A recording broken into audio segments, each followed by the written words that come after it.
Hello everyone. Technical कारण से हमारा रिसोर्स पर्सन नहीं जुड़ पा रहे हैं। आप कृपया लाइन पर जुड़ी रहिए। रिसोर्स पर्सन अभी हमारे साथ बहुत जल्द ही जुड़ जाएंगे। Please kindly cooperate. आज का जो टॉपिक है कोविड-19 pandemic impact of orthotic footwears in diabetic food condition बहुत ही इम्पोर्टेंट है, जो कि डायबिटिक पेशेंट के लिए बहुत ही इम्पोर्टेंट है। कैसे मैनेज करना है ये कोविड के टाइम, कैसे वो मैनेज करेंगे, कैसे नहीं करना है।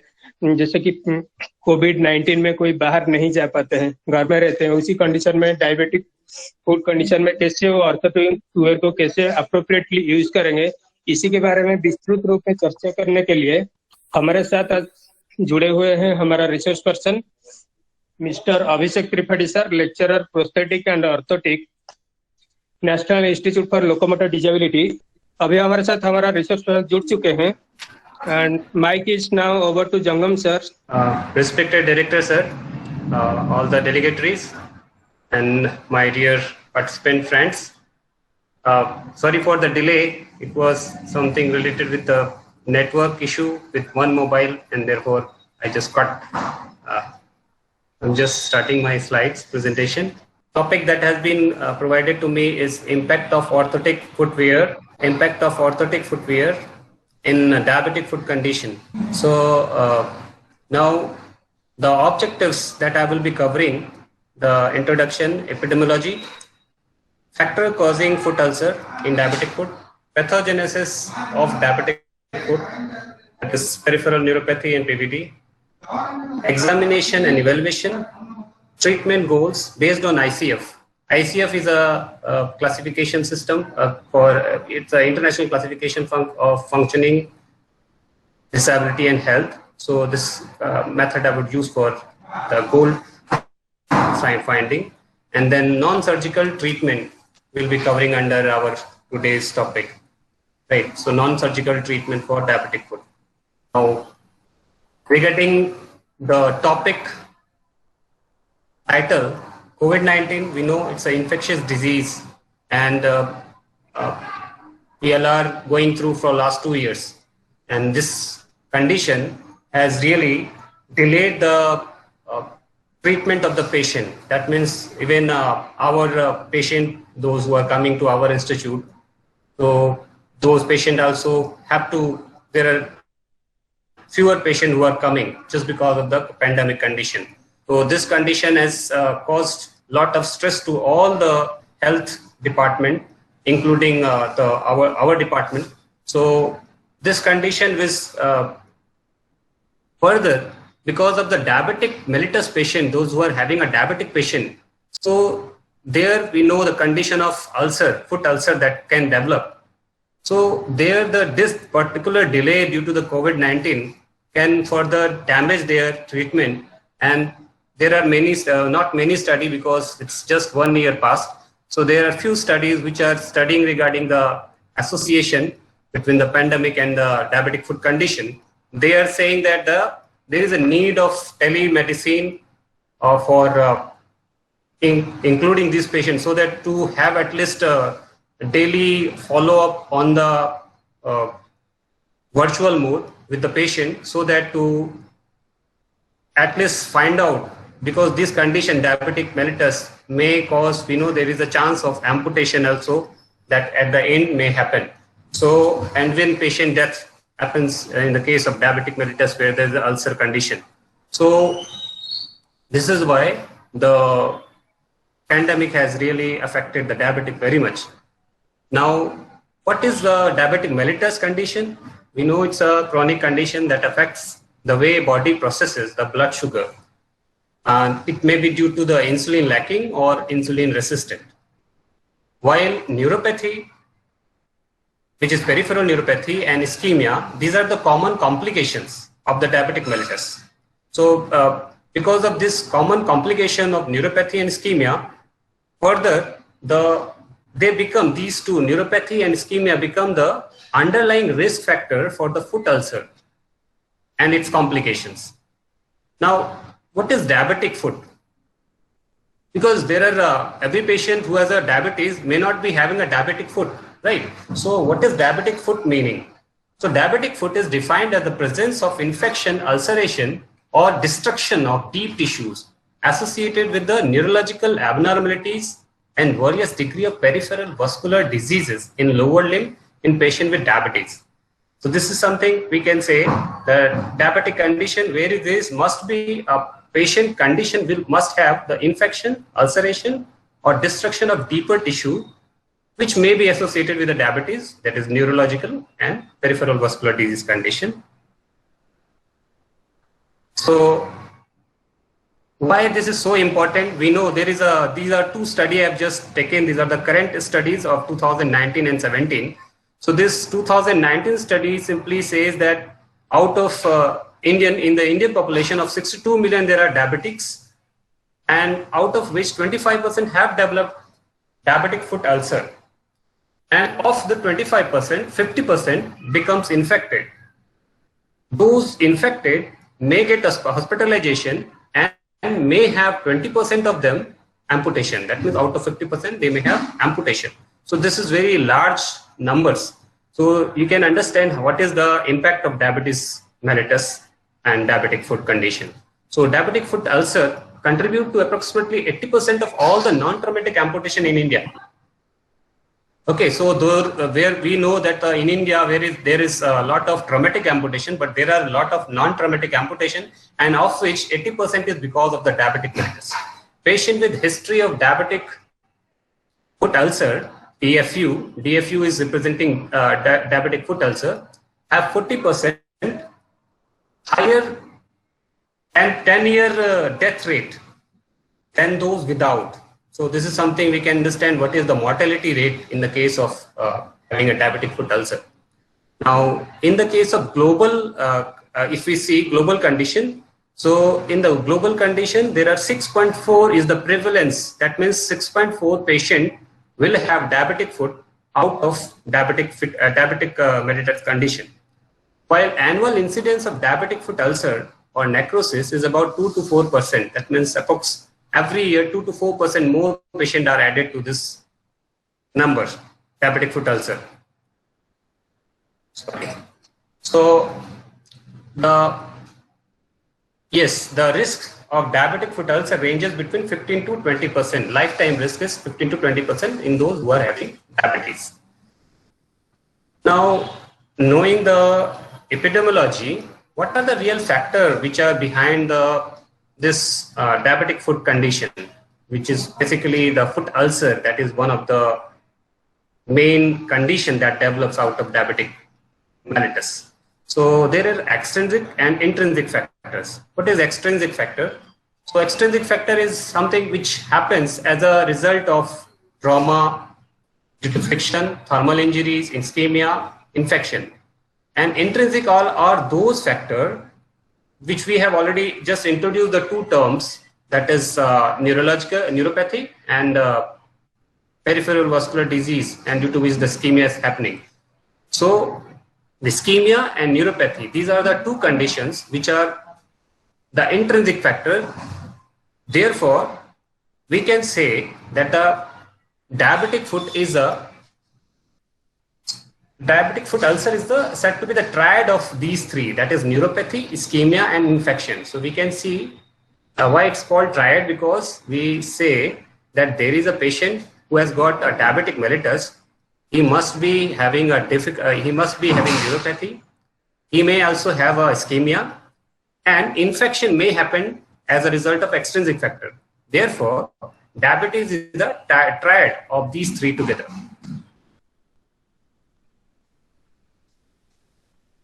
So what is the pathogenesis of diabetic foot? So diabetic foot pathogenesis, if we want to know, so basically we already mentioned the peripheral neuropathy and the sensory neuropathy,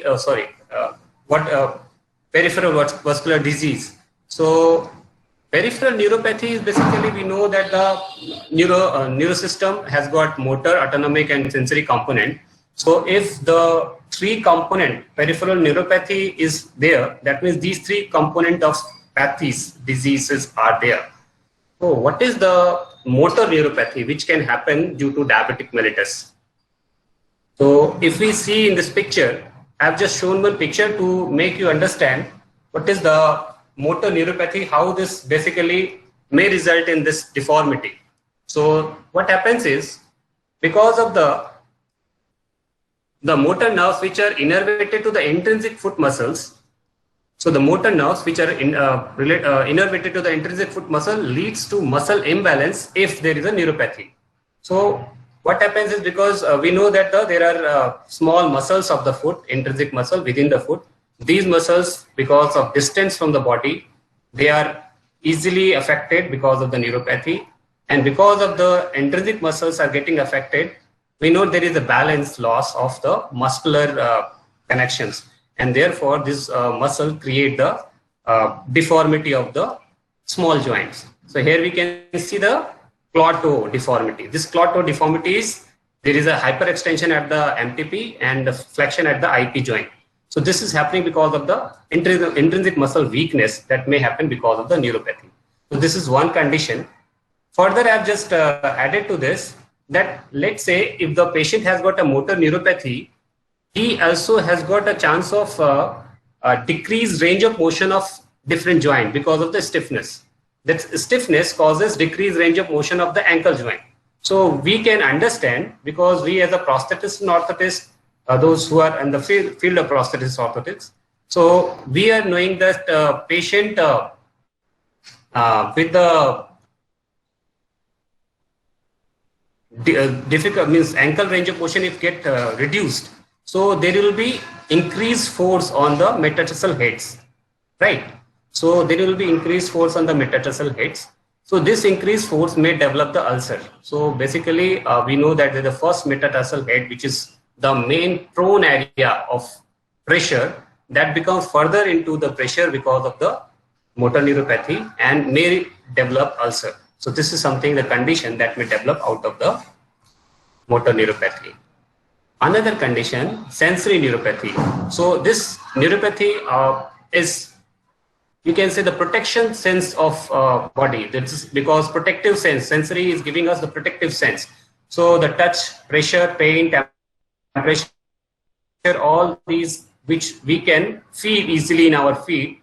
Even a small particle of stone in our shoes, even small particle of stone in our shoes, we can easily feel it just because of our sensory condition is intact.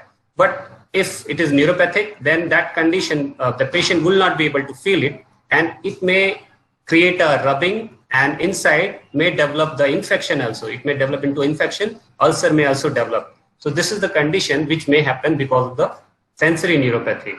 What is sensory neuropathy? Problem is that it's an insidious onset. It has got an insidious onset. That means it gradually processes, and there is a paresthesia because of polyneuropathy.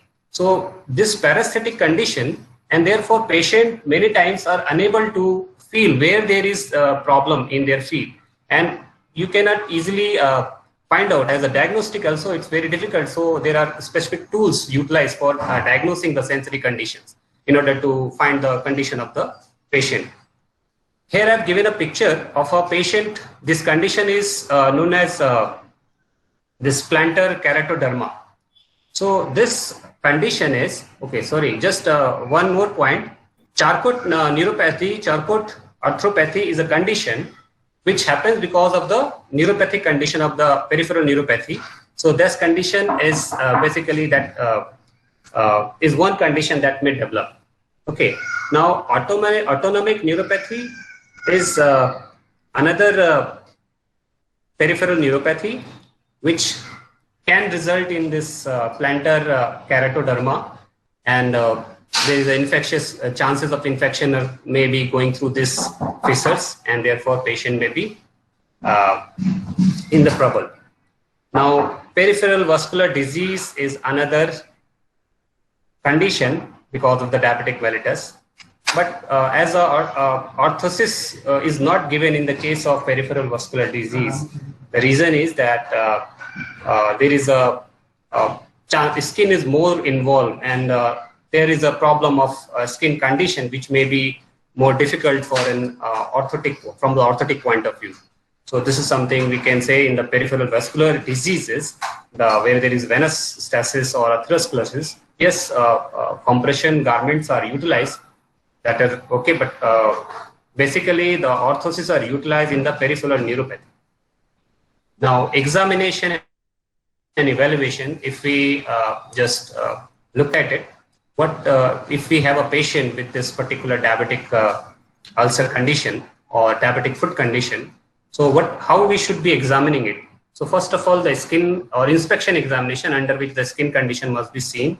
So on the skin, the plantar surface, if there is any callus, corns, nail condition must be seen because there is chance of nail becoming thick and there is chance of infection going through the nail. And there may be deformities of the foot, as I said, because of the neuropathy. If my voice is getting clear? Yes, sir. Yes, sir. Okay. Okay. So another thing important is to check for the shoe and socks condition. This is something as any diabetic patient, we know that patient belongs to our home also, means it belongs to most of the homes.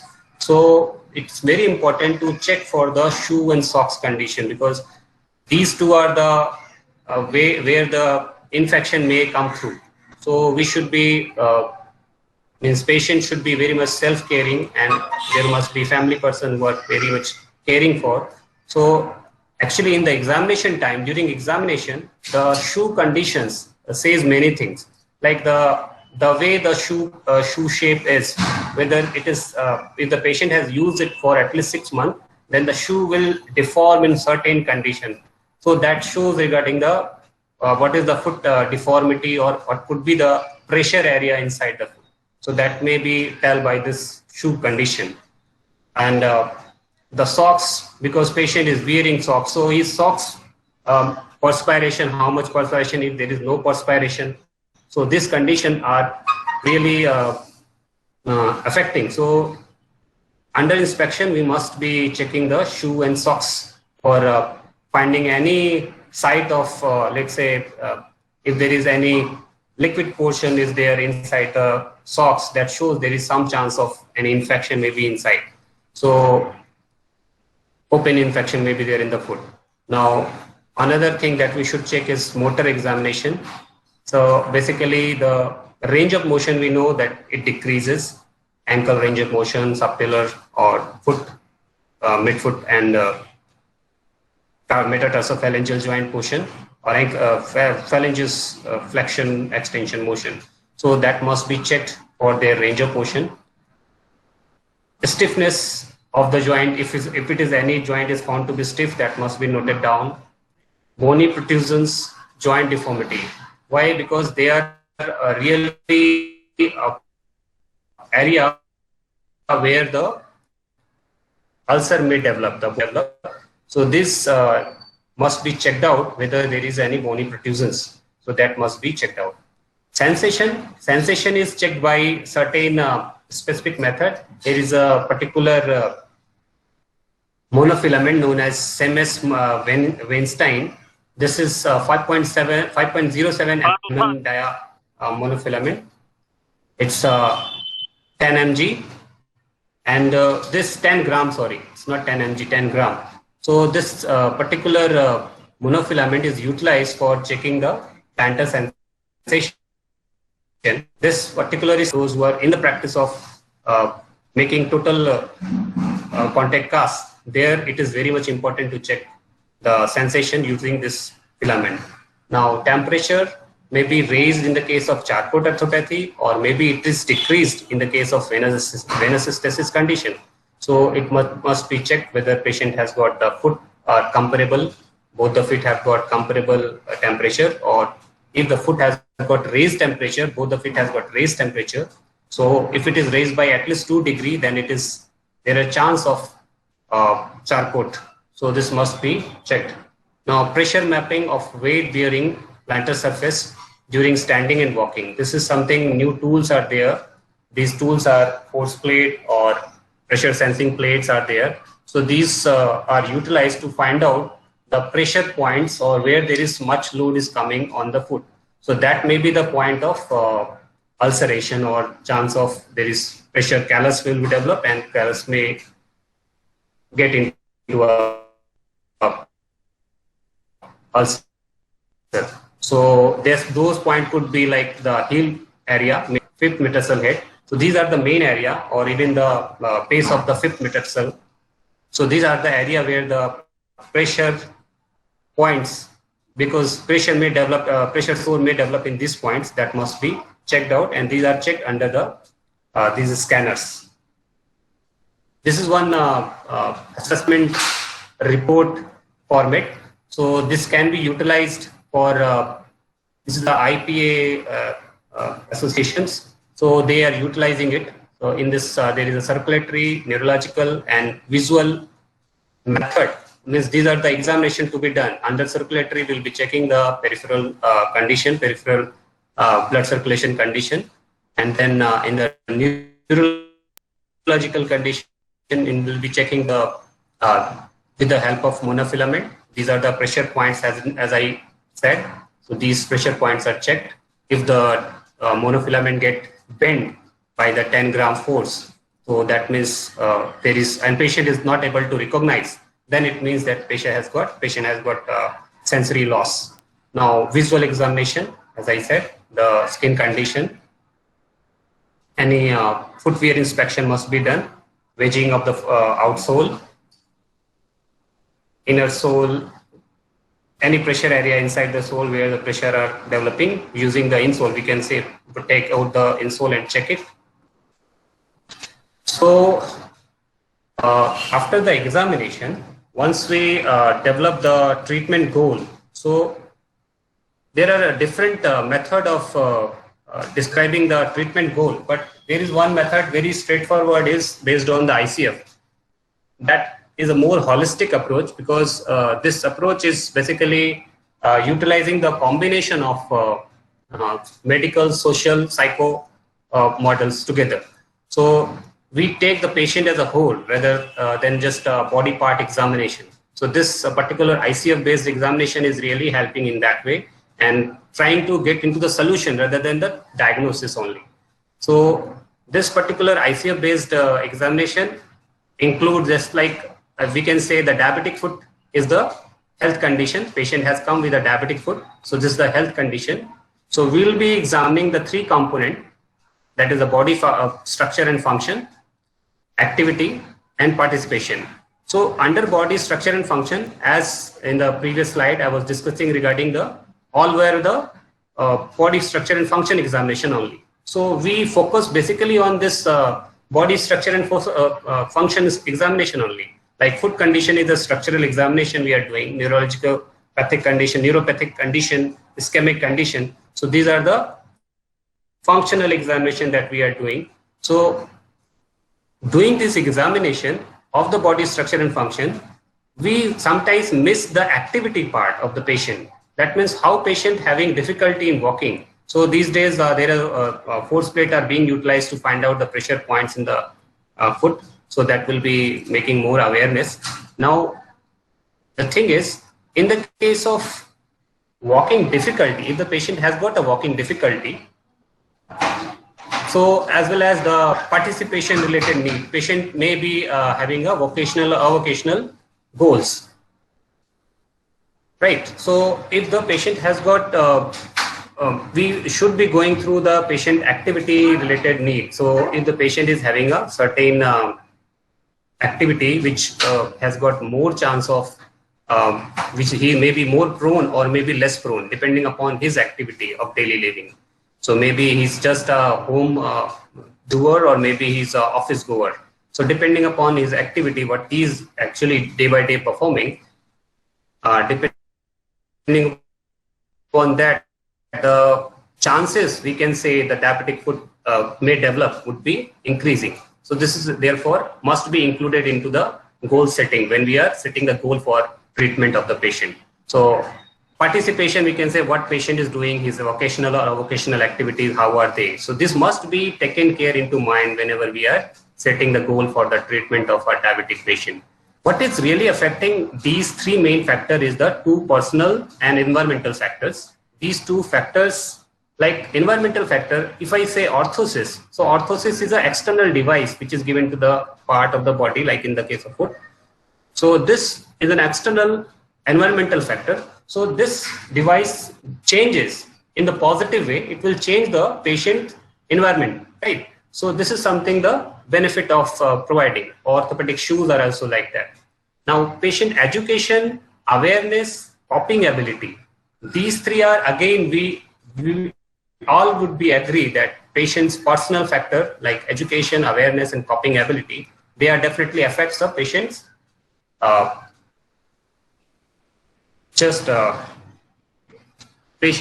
this will affect the patient's education, awareness, and coping ability. They would definitely affect the treatment of the patient. And next we are going into so now we are going into the what are the non-surgical treatment option in the diabetic foot.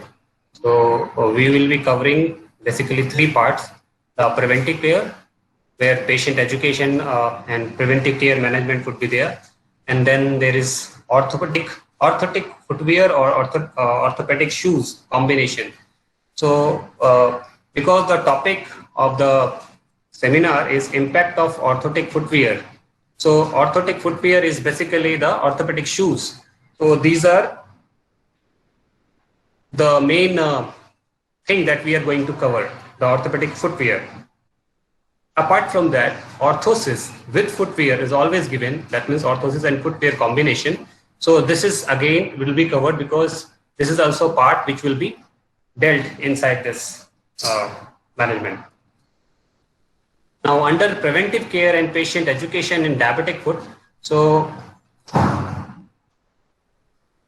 we can say that those patients who are coming to us, we are assessing those as self-examination of lack of sensation or by family member. That means, okay, actually, when the patient is coming, we are the management part must be including those with the we should be taking care of the self-examination. We should ask patient whether he is doing self-examination of lack of sensation or someone from the family is doing, whether he is keeping self-hygiene of the foot. So that is important. What type of footwear he is utilizing, whether he is properly utilizing them, and long-term close follow-up. Even if patient already had heel ulcer, why? Because there is always chance of patient may develop ulceration just because if there is one ulcer form, there is another ulcer. Always chance is there that it may again develop into. So this is the reason why the long-term close follow-up is important. Now, orthosis inspection in the patient is using orthosis. So these are the facts or the preventive care that must be, and patient education is important. So patient must be educated regarding this. Now, this is just I have kept for the we should know the basic about the shoes. We are talking about the orthotic footwear. So what are the standard footwear parts? So that must be known. So we can see in the standard footwear, if we see, so there is a sole. We call this is the sole. Now over which this is the upper. Whole total is upper. This whole total upper has got a back portion known as counter. This other parts like there is a collar. The foot goes from here. The lace stay where the laces are tied. Tongue just covers the dorsal, which is attached to the throat where the vamp is ending. So vamp is the anterior portion of the foot. Toe box is the main finger covering portion of the any standard footwear. Now, if we see in the cross section, so this is the upper, the footbed where the foot is remain inside. If we see the regarding the soles, so there is an outsole.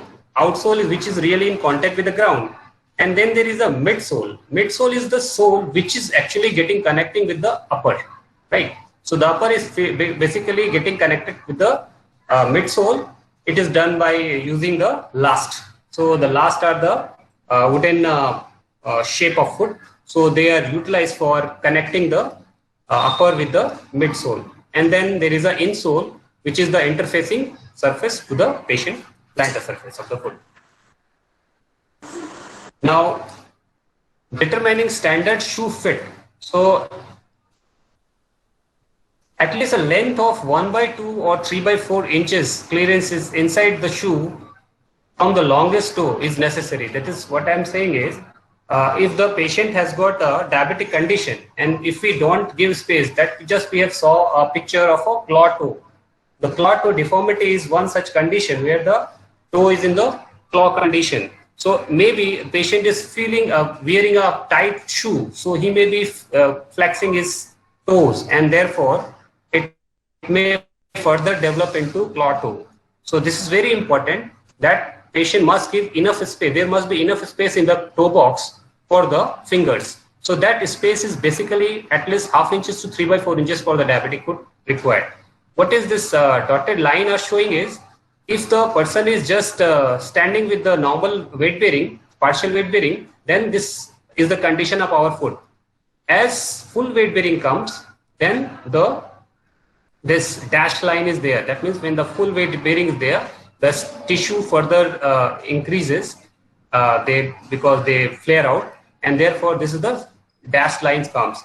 And during the heel off phase, when the load goes to the foot, then further there is an increase in the this particular our length of the foot in the toe box, and therefore it is said to keep at least up to 3/4 inches of the space.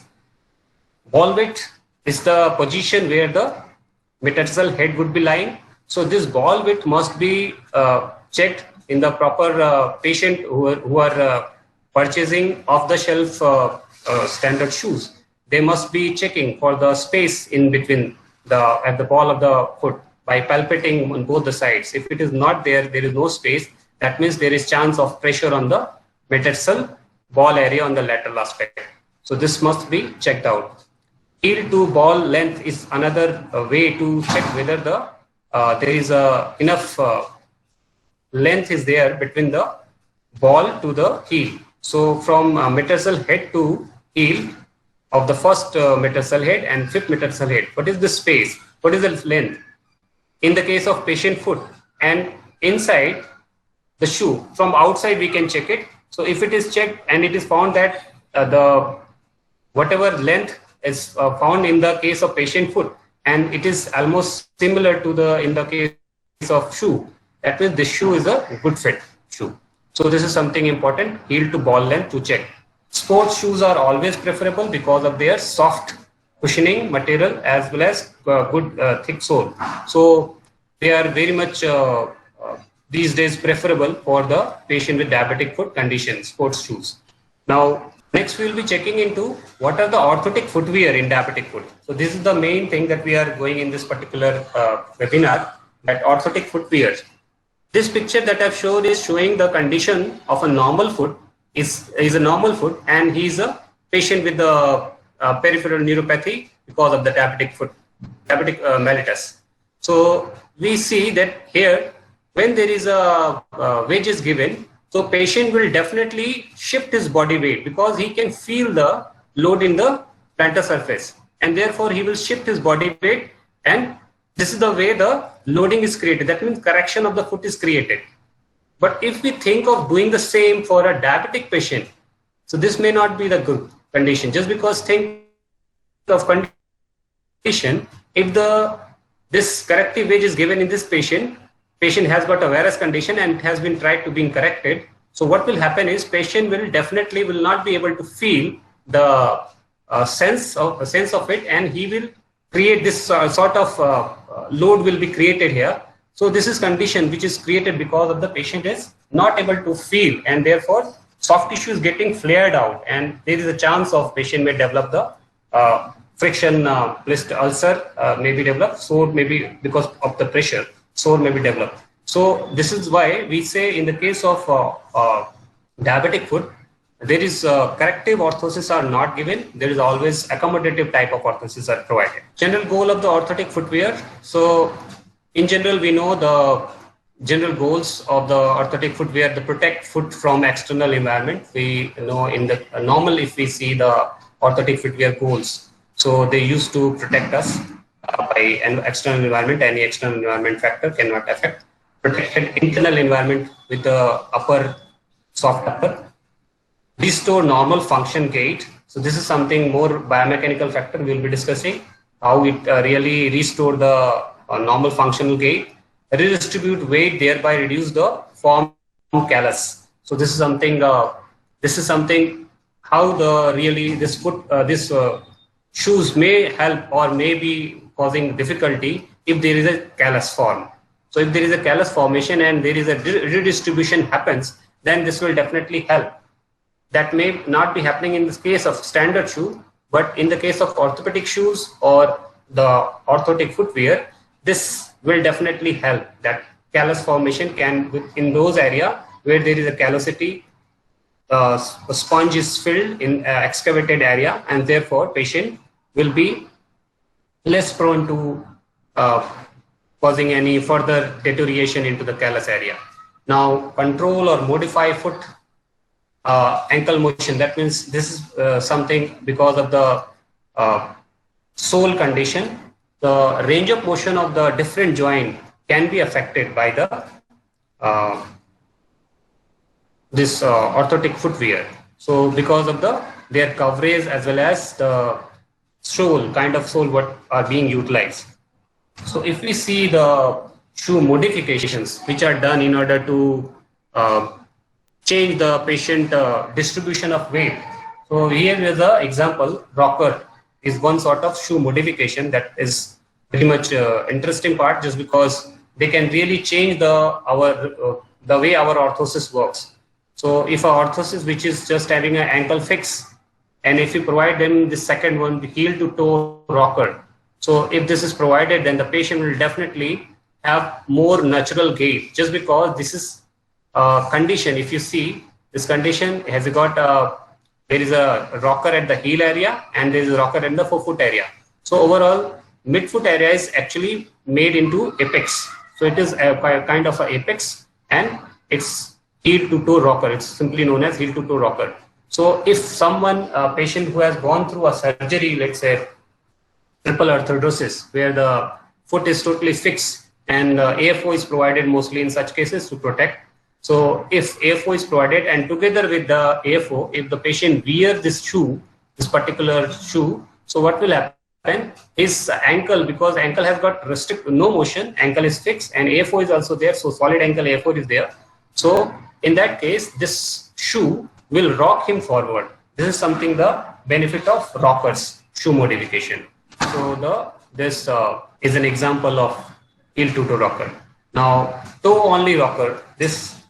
The first one, the mild rocker, are basically standard shoe in the all sports standard sport shoe. This is given mild rocker sole. So here this is just straightforward, can be given in any patient, any person, normal person. But this is basically indicated in the case of triple orthodosis. While toe only rocker is simply, it is saying that the rocker is given in the forefoot area, so that we can say just because the forefoot is getting quickly move forward because of the rocker action, apex is just behind the metatarsal head, and therefore what happens is the metatarsal head becomes relieved.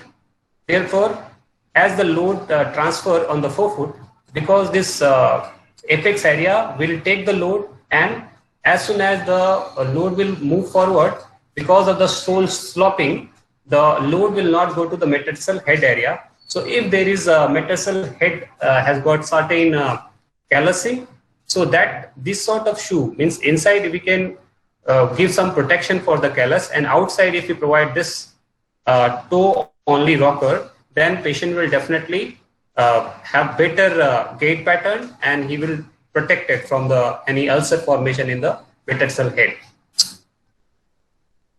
Now severe angle rocker sole is indicated in case to deload the forefoot.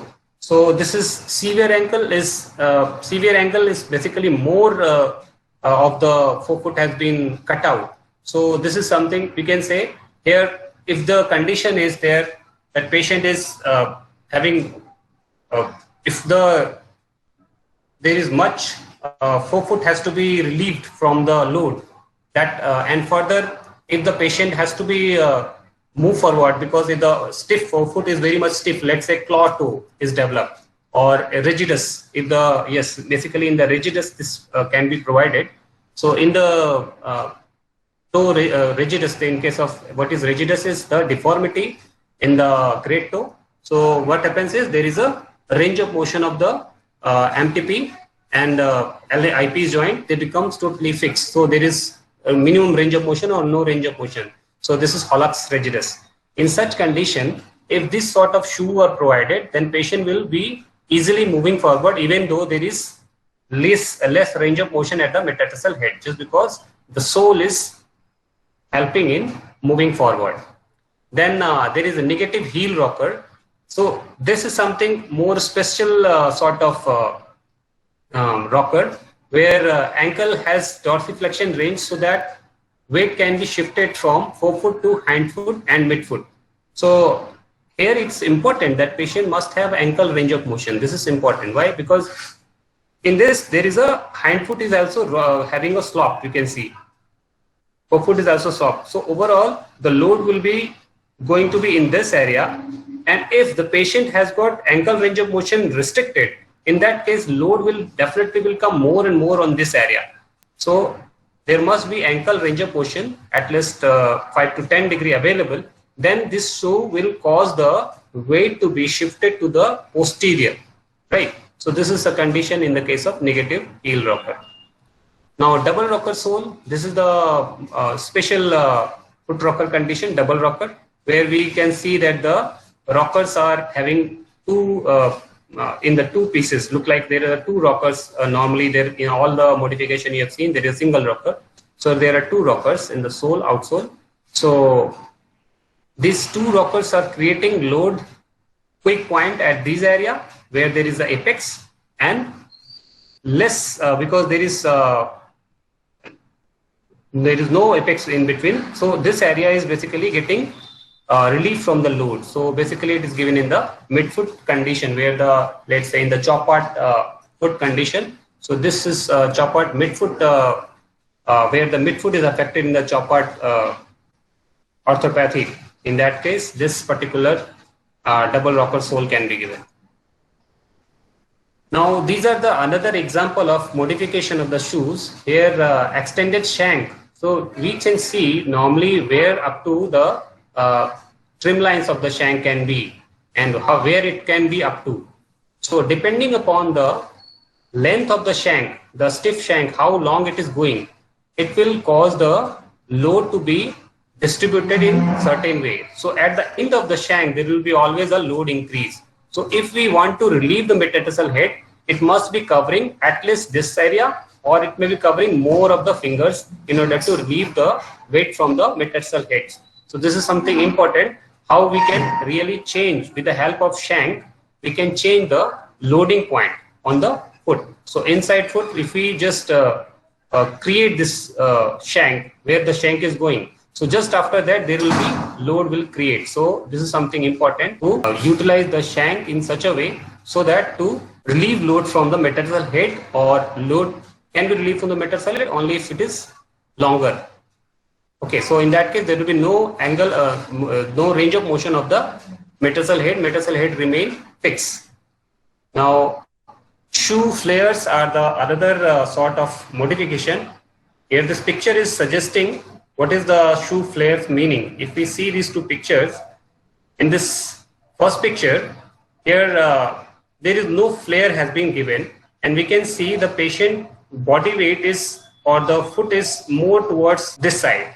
So it's more, you can say it's a medial side. So the weight is going more toward the medial side.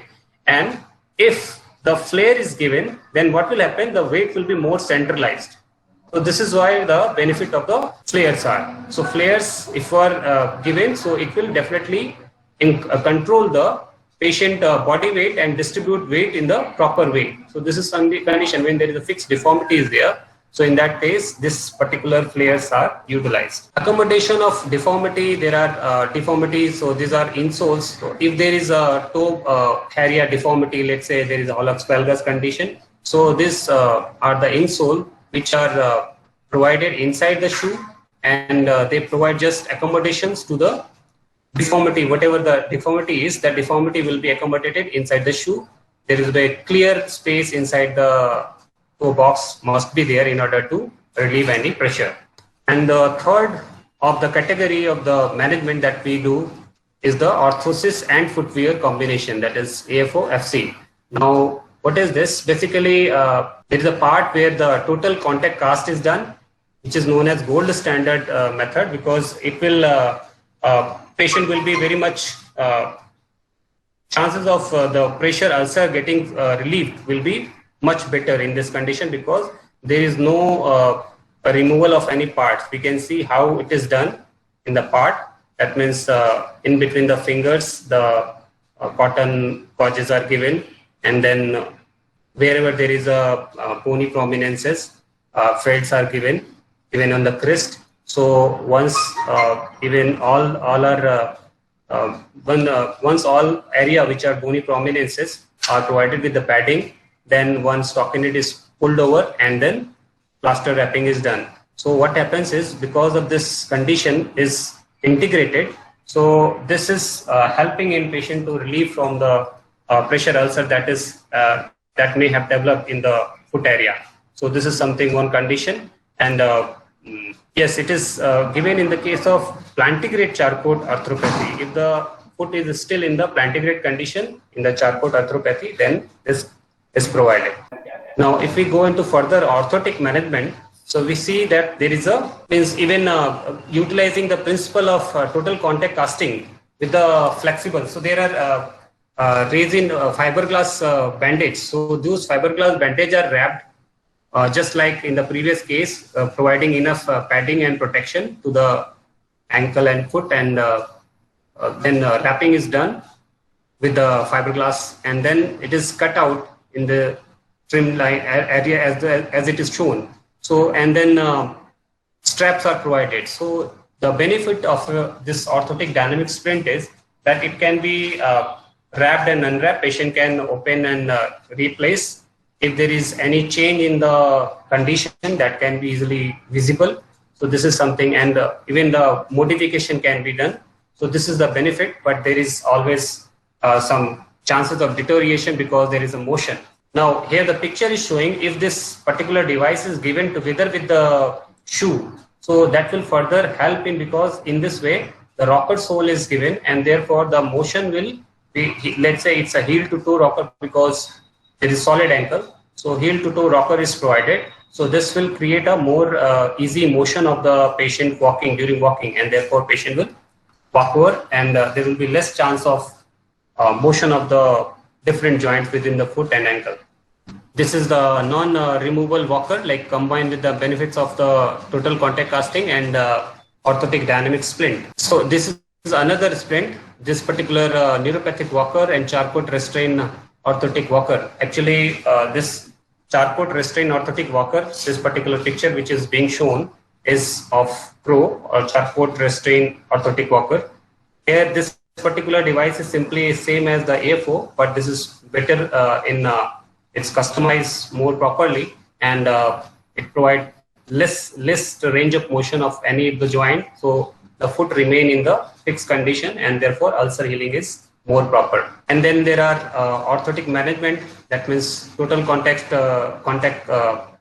AFO is also can be given. So there is a insole is provided, and there is a PTB orthosis.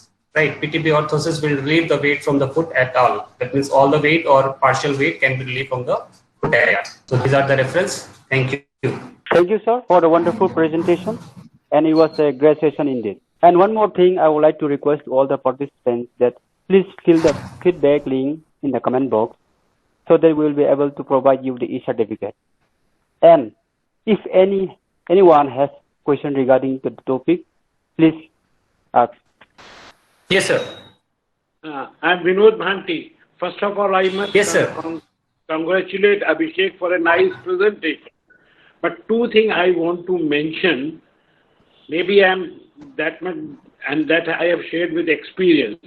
Like when you align the foot, you have to always keep the heel in neutral because the effect goes into the knees and hip also. At times, people say it can be an effect of diabetic foot. Second thing, analysis of diabetic, when you are doing an evaluation, you must check the edema, an amount of sensation, and then decide and also test what material you are going to use. And pressure mapping with Harris mat, it's very easy. It's available in India. You can start so that proper weight bearing points are pointed out. You can go for much ahead now. We have got digital scanners, 3D scanners, but they are still for remote area. They are difficult. But pressure mapping with Harris mat can easily be done, and this will result in a better orthosis for your patients. Diabetic neuropathy is a very big problem for amputees also. Sometimes we get a unilateral amputee. Where we take care, we have to take care of the other limb also. And leveling is important. These are some points I think we can discuss later on because I'm not going to take much time. But these are some important factors which our younger generation can use. They are more talented. They have got better. I'm not that computer friendly, so I can't say. But you can always in the training institution use these facilities. Thank you very much. I congratulate Abhishek again for a very nice presentation. Thank you very much. Sir, there is one question from Vidya Bhushan, sir. Okay. The question is, please explain the rocker in relation of foot. Okay. So in the foot, normally when we are talking in terms of our walking, we say there are three rockers, right? So rocker theory of the foot. So what is actually is that we during walking, if we see in the stages how we walk, so during heel strike, the foot goes in the plantar flexion. So motion is actually occurring at the ankle joint during plantar flexion, but is provided by there is a heel rocking. Okay, so because of this, heel is rolling, and therefore this is known as heel rocker. There is a first rocker known as heel rocker. Motion is occurring at the ankle joint, right? Now, second rocker is when the ankle is further, when the foot is now already flat on the ground. Now the tibia is moving forward. That means there is ankle dorsiflexion is happening. So there is now the motion is occurring at the ankle joint, and tibia is moving forward over the talus. So this is the second rocker. Now once the second rocker is over, that means as the tibia moves forward to its maximum after approx 10 degree, and then what happens, heel start to get off. So this is the start of third rocker, where the metatarsal head becomes kind of a rocker, allowing the motion to occur at the surface of the metatarsal head, metatarsal ball, while the motion is actually occurring in the metatarsal phalangeal joint. So this is the third rocker. And fourth rocker, we say the toe bed rocker. You can say the toes are just kind of a round surface. The motion is further occurring in the metatarsal joint only, metatarsal phalangeal joint only, and foot is moving forward. So overall, three rockers are helping, 3 and 4, total 4 rockers are there. This is ankle foot rocker theory. So they are helping how the person is moving forward in natural gait. So this rocker theory is really connected with our rockers of the modification, shoe modification that I was discussing. Because the rockers, if these rockers that I discussed, let's say this ankle rocker, the metatarsal head rockers, if they get failed, then they must be compensated by some external rocker, and there we provide the shoe modifications. Thank you, sir. And there is one more question from the Manoj Kumar Rana. Actually, I have Yes, asked sir. you what type of modifications need to be done for navicular necrosis. When the navicular necrosis happens, there will be Navicular necrosis. Yeah, navicular bone necrosis. Okay, So navicular what bone necrosis. Right, sir. Yeah, so there will be a lot of pain while walking. Okay, and due to necrosis also there will be chance of flattening of the normal longitudinal arch. So what type of medical rocker you can suggest for this? Okay, sure. Because the navicular necrosis is something may happen in the case of late stage where the foot is already flat, longitudinal arch is flattening, patient has diabetic mellitus, and if there is a navicular drop is there, right? So navicular bone drop is there, and it is, sir, yes, sir? Yeah, is it actually it's the case of rheumatoid arthritis? Rheumatoid arthritis. That actually is the necrotic condition of navicular, what we actually got from the case history. Is it actually arthritic condition, rheumatoid arthritic condition that leads to the necrosis of navicular bone? Okay, it's a rheumatoid arthritis condition, right? And there is a necrosis. Yeah. Right. Oh, okay.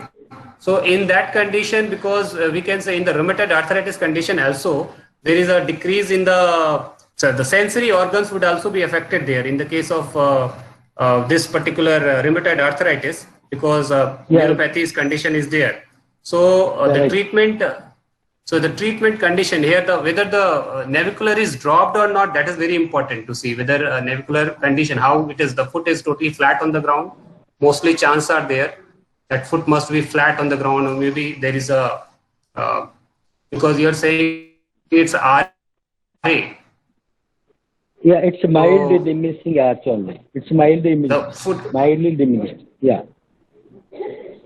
Mild diminished arch with the ulcer, pressure ulcer. There is no ulcer as of now. There is no ulcer. There is ulcer. So, sir, that area must be first of all. As it's there is no ulcer, but the patient is experiencing a lot of pain, right? Okay, patient is experiencing a lot of pain. Yeah. Okay, sir. So can you give some more information regarding patient? Regarding what type of, he's actually almost around 45 years age, being on treatment of rheumatoid conditions, right?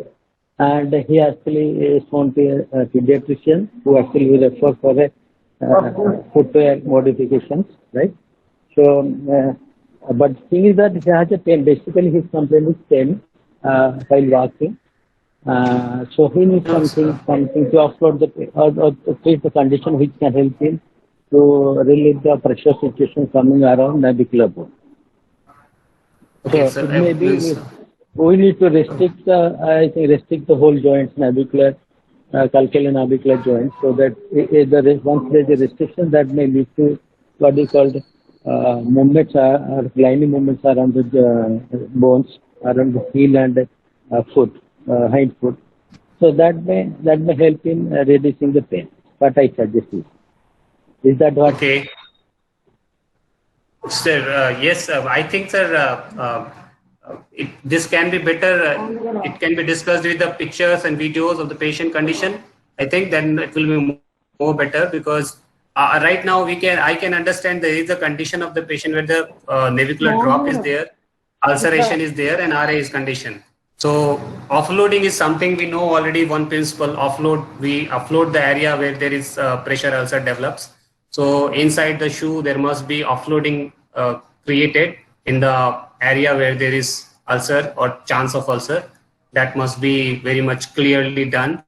And because it is in the midfoot, so there are chances always to, we can outsole, we can definitely give the double rocker. That is one, because it's a midfoot area, which is very much in the problem. So outside shoe modification can be the double rocker. Inside shoe, there must be soft cushion must be given in that area where there is ulcer form, and infection must be prevented by some gauge, initial gauge, and then only there must be shoe must be worn if the patient is ambulatory. And how the ankle joint condition, that is really important. Thank you, sir. It's actually, it's a very nice presentation. Thank you, sir. Yeah. Okay, thank you.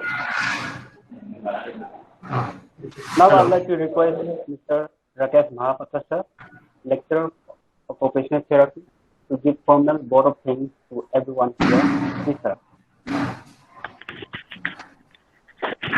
Thank you, sir. Hello, everyone. Good afternoon, all of you. Here we come to the end of this today's webinar on topic COVID-19 pandemic, impact of orthotic footwears in diabetic foot condition. It gives me the immense pleasure to deliver the vote of thanks to all the dignitaries present over here. I would like to thank Patron Dr. Himanshu Das sir, Director, National Institute for the Empowerment of Persons with Visual Disability, that is NIEPVD Dehradun, who always inspire and guide us to conduct this type of webinar. Thank you, sir. I express my sincere gratitude to our resource person, Mr. Abhishek Tripathi sir, Lecturer, Prosthetic and Orthotic, National Institute for Locomotor Disability, NILD, Kolkata, for enlightening us about how to examine the diabetic foot, how to set goal for intervention, and impact of orthotic footwears in diabetic foot conditions. Once again, thank you, sir, in this COVID time, taking your time out and being here with us and guiding us about this important topic. Now, I would like to thank our resident coordinator, Ms. M. Irish Madam, for supporting and guiding to arrange this type of webinar. Thank you, ma'am. I'd like to thank today's program coordinator, Mr. Jangam Gangbei, prosthetist and orthotist, for his hard work in arranging this webinar and smoothly coordinating it.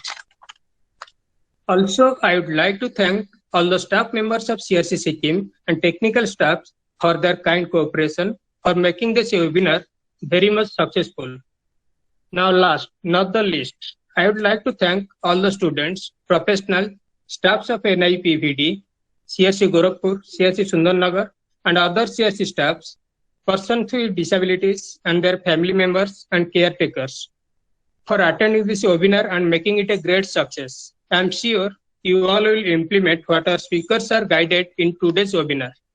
Once again, thank you all of you. And if you need any types of assistance in terms of rehabilitation, you all can contact our CRC Sikkim. Thank you. Now, mic over to Jangam sir. Thank you, sir. Lastly, I would like to thank our director, sir, RC Madam, our resource person, and to all the participants for making today's webinar a grand success. And now, I would like to conclude this meeting here. Thank you all.